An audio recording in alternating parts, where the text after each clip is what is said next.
कार्यक्रम के पुण्यार्चक हैं श्रीमती कुसुम जैन मातेश्वरी, नेहा नीलम, विकास जैन, प्रीति राजीव जैन, आदि सान्या, समकित देशना सिद्ध वेदिका मोदी परिवार, सुराई वाले बाहुबली नगर ललितपुर।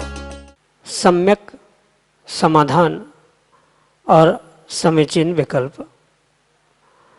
जब तक विकल्प में समीचीनता नहीं है तब तक उस विकल्प का समाधान तो हो सकता है, लेकिन वह सम्यक नहीं हो सकता है, क्योंकि सम्यक समाधान तो वही है जो आत्मा ने अंतरंग से जिसे कहा कि यही सही है।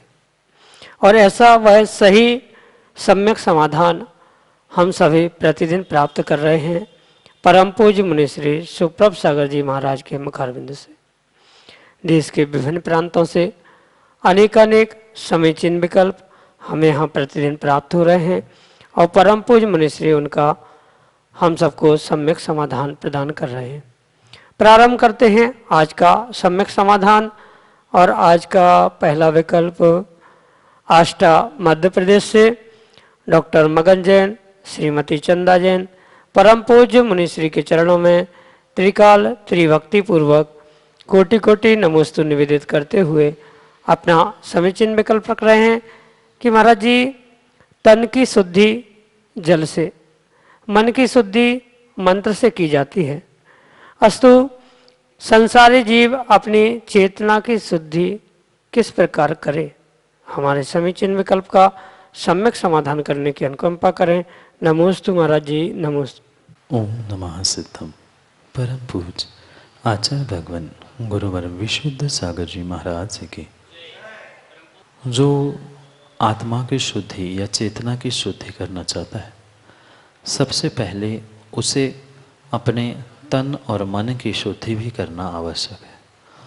और कथनचित इस अपेक्षा से जो तन और मन की शुद्धि के साथ फिर चेतना की शुद्धि की ओर बढ़ता है, वो ही वास्तव में अपनी चेतना और आत्मा की शुद्धि कर सकता है।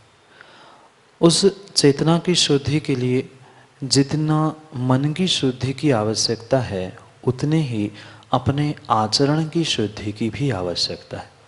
जिसके पास सदाचार हो, जिसके पास सद्विचार हो, वो ही जीव अपनी चेतना की आत्मा की शुद्धि कर सकता है। बहिरंग रूप से शरीर, मंत्र, पानी, साबन आदि आदि के द्वारा तन मन की फिर भी पौद्गलिक रूप से शुद्धि की जा सकती है, पर जो आत्मा के सूक्ष्म रूप जो भाव मन है, उस भाव मन की और चेतना की शुद्धि करने के लिए मात्र और मात्र एक वह सदाचार और सद्विचार ही कार्यकारी हो सकता है, अन्य कुछ भी नहीं। और उस सदाचार सद्विचार को प्राप्त करने के लिए इस पंचम काल में अगर कोई साधन है तो उसका नाम है जिनवाणी, उसका नाम है स्वाध्याय।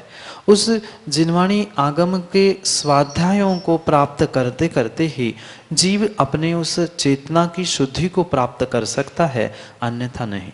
मात्र पंचम काल में ही नहीं, अपितु काल कोई भी क्यों ना हो, उस जिनवाणी आगम के रहस्य को जिसने अपने ज्ञान से चेतना से जाना है और मात्र जानने से नहीं, उसको अपने चेतना में आत्मा में उतारने का प्रयास किया है, अर्थात जिसने सद्विचार और सदाचरण प्राप्त कर लिया है परिपूर्ण रूप से, वो ही जीव अपने उस आत्मा का या चेतना का शुद्धिकरण करने के लिए सहयोगी या पुरुषार्थ कर सकता है।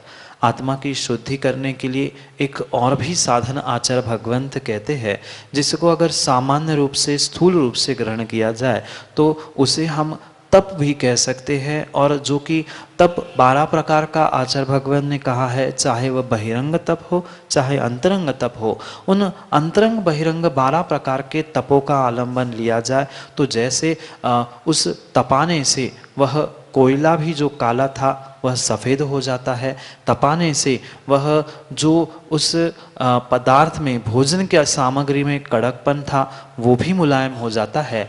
ऐसे ही तपाने से पानी भी प्रासुक होता है, उसी प्रकार से तपाने से ये आत्मा भी, चेतना भी परम शुद्धता की ओर बढ़ सकती है। पर तपाने का मतलब किसी अग्नि में डाल के नहीं, अपितु 12 प्रकार के तपों के द्वारा अगर जीव अपनी इस चेतना को, आत्मा को तपाने का या कर्मों की निर्जरा करने के लिए पुरुषार्थ करेगा तो नियम से वह अपनी चेतना की, आत्मा की शुद्धि को प्राप्त हो सकता है। और उन तपों के अंतर्गत ही स्वाध्याय कहा, उस तपों से ही सदाचार प्राप्त होगा, तपों से ही सद्विचार, विनय, वैयावृत्ति, स्वाध्याय आदि से प्राप्त होगा।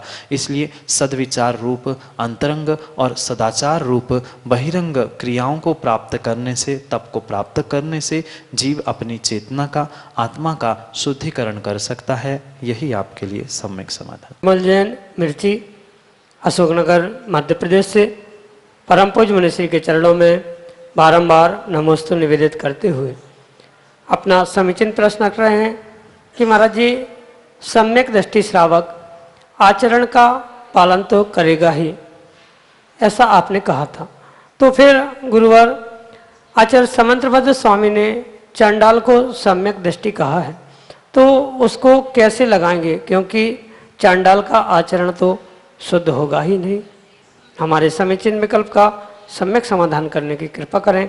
नमोस्तु महाराज जी, नमोस्तु। हाँ, आचार्य भगवंत समंतभद्र स्वामी के अभिप्राय को समझने की आवश्यकता है। निर्मल भाई, जहाँ मातंग को सम्यक दृष्टि कह रहे हैं, वहाँ आचार्य भगवंत सभी मातंग यानी उस सभी चांडालों को सम्यक दृष्टि नहीं कर रहे हैं, अपितु जो उस सम्यक दर्शन के निमित्त से अपने उस चांडाल पर्याय में भी होते होते वह छोटे से नियम और सच्चे देवशास्त्र गुरु के श्रद्धा के निमित्त से जिसने उस पर्याय का अंत करके अपना कल्याण किया, ऐसे उस सम्यक दर्शन के निमित्त से जो प्रसिद्ध चांडाल हुआ, उसके लिए मात्र वह व्याख्यान किया है। ये कोई सभी चांडालों के लिए या सभी मातंगों के लिए कहा गया व्याख्यान नहीं है।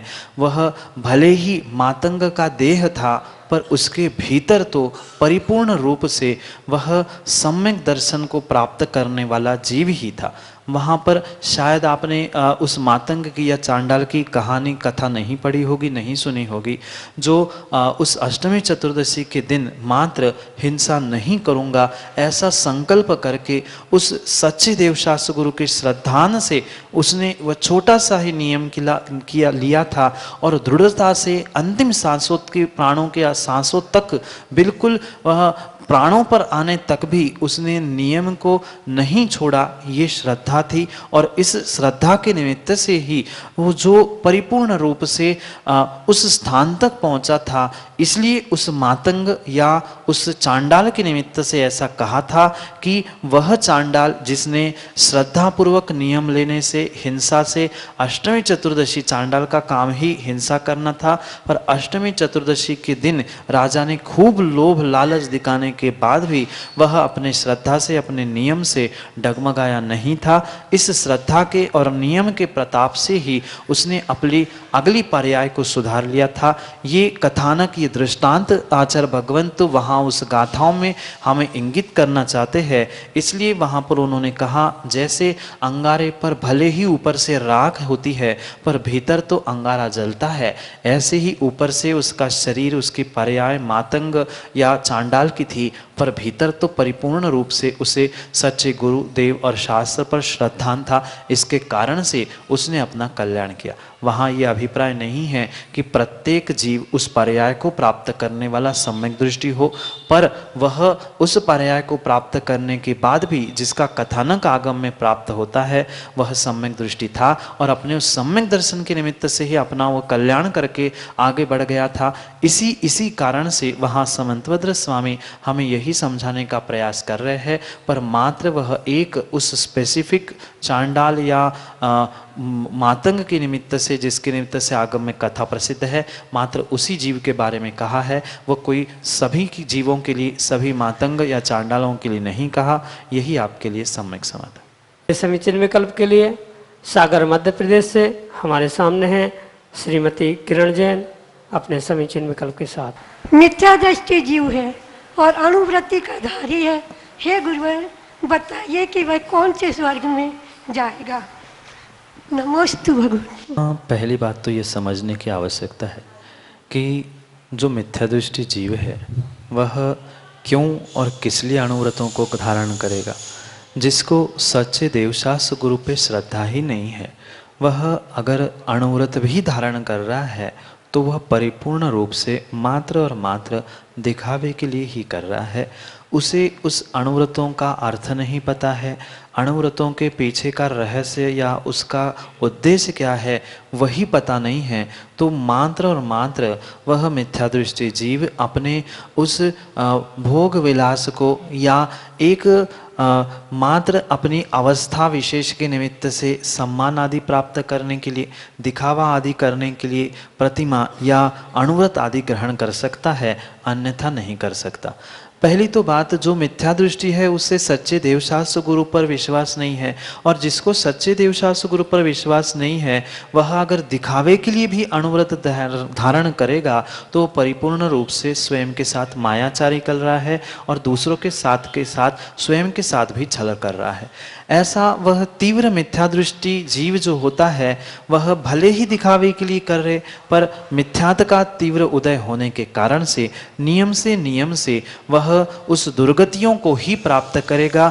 भले ही उसने अणुव्रतों को धारण किया है, वह अणुव्रत मात्र मान कसाय की पुष्टि के लिए, दिखावे के लिए होने के साथ, मायाचारी कसाय का उदय होने के साथ वह परिपूर्ण रूप से दुर्गति के अलावा अन्य कहीं भी नहीं जा सकता। और अगर हम आगम की बात समझे तो मिथ्या दृष्टि महाव्रती भी उस मिथ्यात के कारण से वह ग्रहवेग तक पहुंचता है, महाव्रतों की सत्या तक ग्रहवेग पहुंच सकता है, पर वह महाव्रती की व्याख्या है, अणुव्रती की नहीं। अणुव्रती कभी भी मिथ्यात के साथ स्वर्गों में जाए जरूरी नहीं है। अगर देव भी बना तो देव में भी देव दुर्गति, जिसे भवनवासी, व्यंतर और ज्योतिष देव दुर्गति कहे जाते हैं, ऐसे 3 प्रकार के देवों में ही वह जन्म लेगा।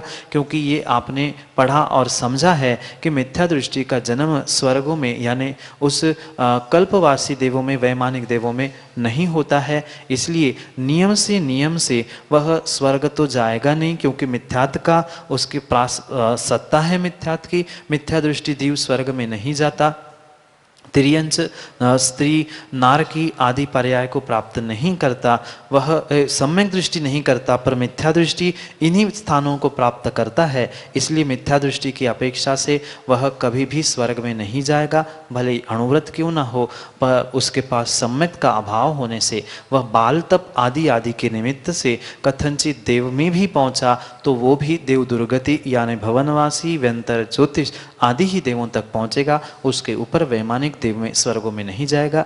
यही आपके लिए सम्यक समाधान।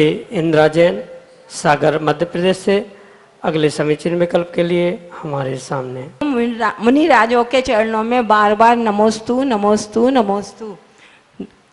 मुनिराज जी, पंच परमेष्टि में 7 तत्व कैसे गर्भित हुए? मेरी समीचीन प्रश्न का सम्यक समाधान दीजिए। नमोस्तु महाराज जी। पंच परमेष्टि में अरिहंत, सिद्ध, आचार, उपाध्याय और साधु, ये सभी के सभी जीव तत्व है। इसलिए पहला तत्व उनमें गर्भित होगा, क्योंकि जीव तत्व ही परिपूर्ण रूप से इस पदों को प्राप्त कर सकता है, अन्यथा नहीं। जब वे आचार, उपाध्याय, साधु परमेष्टि के अवस्था में होते हैं, या जो आचार, उपाध्याय, साधु परमेष्टि है, उनके पास उनका द्रव्य लिंग रूप जो नग्नता साथ साथ पिच्छी कमंडल आदि है, वह पिच्छी कमंडल से युक्त ही साधु, आचार्य और उपाध्याय हुआ करते हैं। इसलिए उस पंच परमेष्टि के अंतर्गत वह अनात्मभूत लक्षण को ग्रहण करते हुए वह पुद्गल यानी अजीव तत्व को भी हम गर्भित कर सकते हैं। वे पांचों परमेष्टि स्वयं में जीव तत्व होने से जीव तत्व की सिद्धि हो गई। आचार, उपाध्याय, साधु पक्षी कमंडल रूपी बहिरंग चिन्ह के अभाव में होते ही नहीं हैं। इसलिए उस अवस्था में उनका वह बहिरंग चिन्ह, अनात्मभूत लक्षण, पिच्छी कमंडल अजीव होने से वह अजीव तत्व के साथ उसका अंतर्भाव हो गया। पुनः उसके बाद जो आश्रव तत्व था वह जब तक साधु परमेष्ठी है, उपाध्याय और आचार्य परमेष्ठी भी क्यों ना हो, वहाँ भी उनका वह सांप्रदायिक आश्रव चल रहा है। जैसे ही वे अरिहंत बने वहाँ पर उनके उस सांप्रदायिक आश्रव से भले ही एरियापत आश्रव है पर आश्रव की सत्ता वहाँ पर भी है। जो परिपूर्ण रूप से उस कर्म आ रहे हैं, उस कर्मों का आना और आत्मा में चिपक जाना यही बंध था। तो जहाँ आश्रव हुआ था वहाँ प्राथमिक अवस्था में यानी जहाँ सांप्रदायिक आश्रव था वहाँ पर तीनों परमेष्ठी में परिपूर्ण रूप से बंध तत्व भी घटित हो सकता है। पुनः जो तत्व बंध के बाद जो संवर थे वह संवर तत्व की भी व्याख्या इसी प्रकार से समझ सकते हैं। अगर साधु, उपाध्याय, आचार्य और अरहंत परमेष्ठी उस संवर तत्व को प्राप्त नहीं करेंगे तो वह मोक्ष भी प्राप्त नहीं कर सकते।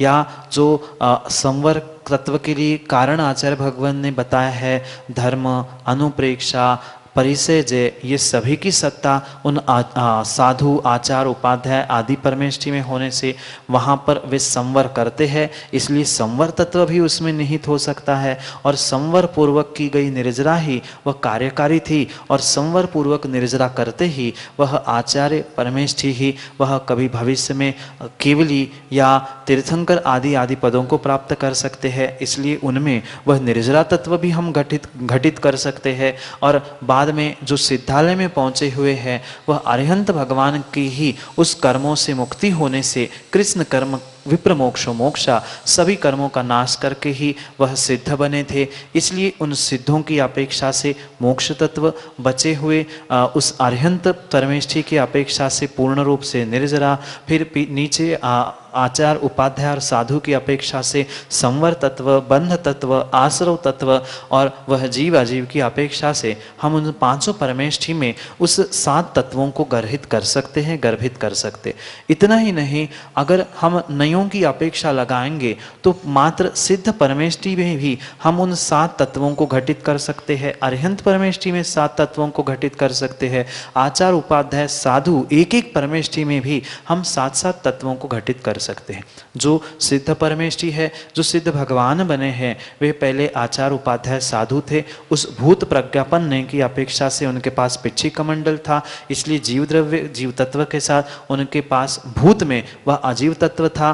फिर उन्होंने ही आश्रव बंध को प्राप्त किया था, फिर संवर निर्जरा से उसे दूर किया और आज मोक्ष अवस्था में प्राप्त है। इस प्रकार से सिद्धों में, अरिहंतों में और सभी पंच परमेष्ठी में 7-7 तत्व या सामूहिक रूप से उन पांचों परमेष्ठी में इन 7 तत्वों को हम गर्भित कर सकते हैं। इसी प्रकार से उसे समझकर हम उसका अंतर्भाव भी कर सकते हैं। और पंच परमेष्ठी का चिंतन में अगर ध्यान करते हुए अगर उसमें भी हम समझे तो वहाँ भी 7 तत्व रूप उनका चिंतन करते हुए उन 7 तत्वों से ही आत्मा का क्रमिक विकास करते हुए मुक्ति को प्राप्त हुए हैं। ऐसा चिंतन भी ध्यान में करते हुए हम उन पंच परमेष्ठी में 7 तत्वों को गर्भित कर सकते हैं। यही आपके लिए सम्यक समाधान। अगले समीचीन विकल्प के लिए सागर मध्य प्रदेश से हमारे सामने हैं श्रीमती किरण जैन अपने समीचीन विकल्प के साथ। मुनि द्वय के चरणों में मेरा बारंबार नमोस्तु नमोस्तु नमोस्तु। महाराज जी, ये प्रश्न मेरी भाभी का है। उन्होंने पूछा है, वो शाम के अंतों के बाद में 6:30 बजे करीब अन्न जल का त्याग कर देती हैं सुबह 10 बजे तक, परंतु सुबह के 11 बजे तक कुछ भी ग्रहण नहीं करती। तो जो 1 घंटे के समय में उनको क्या पुण्य या पाप, और उसको पुण्य में बदलने के लिए वे नियम कैसा ले? समीचीन प्रश्न का सम्यक समाधान करें। नमोस्तु मुनिश्री, नमोस्तु। माँ, पहली बात तो हमें यह समझनी होगी कि बुद्धिपूर्वक लिए गए नियमों का ही व्यक्ति को फल मिलता है। अबुद्धिपूर्वक अगर हम उस वस्तु को या किसी खाद्य पदार्थ आदि को प्राप्त नहीं कर पाए तो उसका हमें त्याग रूप किंचित भी फल नहीं मिलता। भले ही कोई विशेष दोष नहीं है, पर फिर भी जो पुण्य की प्राप्ति बुद्धिपूर्वक अंतों के बाद सुबह 10 बजे के त्याग का फल हमें मिलता है वह 1 घंटे के नहीं उपयोग करने का या नहीं भोजन आदि करने का फल नहीं मिल सकता। परिपूर्ण रूप से जितना संकल्प लिया है, जितने समय के लिए संकल्प लिया है, उतने ही समय के लिए आप पापों से बचे हैं और उतने ही के समय के लिए आपको त्याग का फल मिलेगा, अन्य समय में नहीं, ना उसके पहले ना उसके बाद में। उसके बाद में भी अगर किसी प्रकार से 10 बजे तक का नियम होने पर भी 11, साढ़े 11, 12 बजे तक भोजन नहीं मिल रहा है या उसका उपयोग किया नहीं जा रहा है किसी सामग्री विशेष का जिसका त्याग किया है, तो पुनः 10 बजे हमें अगर याद आ जाए कि 10 बज गए हैं, हमारा 10 बजे तक का नियम है, अब आज तो 12 बजे तक नहीं मिलने वाला है, आज 11 बजे तक नहीं मिलने वाला है, तो उस समय पुनः बुद्धिपूर्वक हमने 1 घंटे का, 2 घंटे का, आधे घंटे का ऐसा संकल्प किया, तो उस संकल्प का त्याग का बुद्धिपूर्वक नियम लेने से हमें पुण्य मिल सकता है, पर वह ऐसे ही बढ़ जाएगा या ऐसे ही पुण्य मिल जाएगा ऐसा संभव नहीं है। बुद्धिपूर्वक लिए गए उस त्याग का ही हमें विशेष फल मिलेगा, अन्यथा उस 1 घंटे में भले ही आप भोजन नहीं करो या उस वस्तु का उपयोग प्रयोग नहीं भी करो, पर उस समय आपका आश्रव जारी है, क्योंकि वहाँ आपने उसका उस समय के लिए त्याग नहीं किया। बुद्धिपूर्वक सीमा तक, समय की सीमा तक किया गया त्याग ही त्याग की कोटि में आता है। इसलिए वह अधिक जो समय हो रहा है उसे पहले ही नियम ले, 10 बजे ले, या लेते ही ऐसा नियम ले जब तक नहीं करेंगे प्रयोग तब तक त्याग कर दे, जब तक समय हो तब तक कर ले, ऐसा भी स्थूल रूप से हम नियम ले सकते हैं। इस प्रकार से हम आगे वाले समय से भी पापों से, दोषों से बच सकते हैं और उस समय का भी त्याग रूप हमें फल प्राप्त हो सकता है। यही आपके लिए सम्यक समाज। अजित कुमार जैन, सागर मध्य प्रदेश से अगले समीचीन विकल्प के लिए हमारे सामने। दोनों मुनिराजों को त्रिवार नमोस्तु नमोस्तु नमोस्तु। हे मुनिवर, मंदिर जाते हैं, रोज पूजा करते हैं, लेकिन एक विकल्प आपने अभी रत्नमाला ग्रंथ का व्याख्यान करते हुए बताया था कि पानी का शुद्धिकरण कैसे किया जाता है, किस प्रकार से छानना चाहिए, किस प्रकार से प्राशुक करना चाहिए, उसकी मर्यादा ही बताइए। लेकिन मुनिवर, जब हम लोग मंदिर में जाते हैं तो हम लोगों को तो जल तैयार मिलता है पूजा करने के लिए, अभिषेक करने के लिए, तो यदि हम उस जल को मंत्रोच्चार से शुद्ध करते हैं तो क्या वो शुद्ध हो जाता है और उसमें कोई प्रकार का दोष तो हम लोगों को नहीं लगता है? ये मुझे समीचीन विकल्प का समाधान करें। नमोस्तु गुरुवर, नमोस्तु गुरु, नमोस्तु। आगम में जिस प्रकार से जल कालन, जल प्राशुकीकरण और जल शुद्धिकरण की विधि श्रावकों के लिए बताई गई है, परिपूर्ण रूप से उसका ही सूक्ष्मता से परिपालन करने की श्रावक के लिए आवश्यकता नहीं है, अपितु अनिवार्यता है। ये कह के हम कभी भी उन दोषों से, उन पापों से नहीं बच सकते कि हमें तो बना बनाया मिलता है, हम तो पहुँचते हैं, हमें अपना काम करके आते। श्रावक के लिए आचार्य भगवंत कहते हैं कि आपको अपनी स्वयं की द्रव्य प्राशुक करनी चाहिए, स्वयं का जल आदि प्राशुक करना चाहिए, क्योंकि किसी भी माली पुजारी आदि के द्वारा किया गया वह कार्य आपके लिए श्रेयस्कर नहीं कहा गया है। स्वयं ही कुएं से पानी खींचकर उसका विधिपूर्वक गालन, विधिपूर्वक प्राशुकीकरण, फिर उसे द्रव्य का प्राशुकीकरण, ये सब कुछ श्रावक के लिए कहा गया है। आज मात्र और मात्र उस गतिमान जीवन के पीछे व्यक्ति सब कुछ बना बनाया, वह आजकल तो भगवान भी थाली आदि में रखे मिलते हैं, कलश डाल दो, अर्घ्य चढ़ा दो, द्रव्य भी मंदिर की, सब कुछ मंदिर का, और व्यक्ति पुण्य स्वयं लेना चाहता है। इस विषय में बहुत गहरा चिंतन करने की आवश्यकता है कि ये कभी भी संभव नहीं है कि दूसरे ने किया हुआ पाप हो या पुण्य हो, उसका आप उस वस्तु का अगर प्रयोग कर रहे हैं, कहीं ना कहीं कृत कारित अनुमोदना आपकी उसमें लगी है, आपने प्रयोग किया, उसने विधिपूर्वक छाना नहीं है, विधिपूर्वक प्राशुक नहीं किया है, तो कहीं ना कहीं किसी न किसी प्रकार से अवश्य ही उसका दोष आपको लग रहा है, पाप भी लग रहा है। पहली तो उसे समझाने की आवश्यकता है, भाई तू ऐसे ऐसा विधिपूर्वक कार्य कर, उसकी छन्ने की, कपड़े की, प्राशुकीकरण आदि की व्यवस्था भी आपको करनी होगी। अगर जब तक आप उसको नहीं समझाओगे या स्वयं नहीं करोगे तब तक उस दोष से नहीं बच सकते हो। आप ये कह के उस पापों से टाल नहीं सकते पापों को कि उसने किया, हम तो आते हैं जो कार्य परिपूर्ण रूप से आपके लिए है, ना कि पुजारी के लिए। वो तो पुजारी बेचारा मजदूरी में काम कर रहा है, और आप अगर मजबूरी में कर रहे हो तो आपको भी पुण्य नहीं मिलेगा। मजदूरी में और मजबूरी में की हुई भगवान की भक्ति, पूजा, अभिषेक कार्यकारी नहीं होता। शुद्ध भावों के साथ, शुद्ध प्रासुक द्रव्य के साथ, मजबूती के साथ किया हुआ ही कार्य तुम्हारे लिए पुण्य का साधन बन सकता है, अन्यथा नहीं बन सकता। इसलिए इस बात पर विशेष जोर देके हमें निर्णय करना होगा। यह श्रावक का कार्य है, किसी नौकर का नहीं। आपको पुण्य चाहिए तो आपको ही द्रव्य का, पानी आदि का प्रासुकीकरण करने की आवश्यकता है। अन्य किसी भी प्रकार से कोई अन्य कर रहा है तो अनुमोदना रूप, कारित रूप आपको अवश्य दोष लगेगा। इसलिए इससे बचने का प्रयास करें, यही आपके लिए सम्यक समाधान। जय जन बंधु, हम सब लाभ ले रहे थे बहुचर्चित कार्यक्रम समीचीन विकल्पों का सम्यक समाधान का। आप लोगों से एक सूचना, एक रिक्वेस्ट, जल्द ही पर्युषण पर्व शुरू होने वाला है और पर्युषण पर्व में मोरारजी सागर से समय सारोपासक संस्कार शिविर का आयोजन किया जाएगा। आप अगर इस कार्यक्रम से जुड़ना चाहते हो तो हमारा जो व्हाट्सएप के नंबर है उस पर आप कॉल या मैसेज कर सकते हैं, या आप इनके जो नंबर है 98272751